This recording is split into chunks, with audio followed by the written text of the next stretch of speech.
Welcome to a session in cartooning for change. And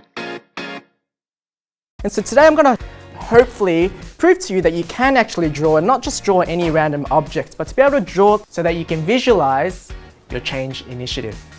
Now, for those of you who don't know who I am, my name is Phan. I manage FLIMP Studios, and when organizations ask me to visualize their change, this is what I create.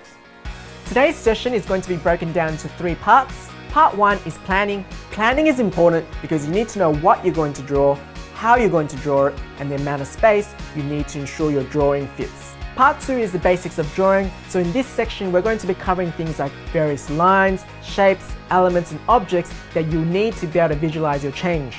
In Part 3, we're going to combine everything we learned in Part 1 and Part 2 to visualize your change initiative.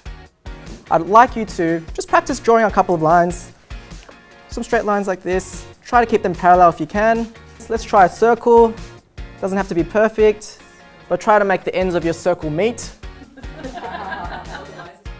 When I draw a person, I always start with the head, the body, 2 eyes, and a mouth.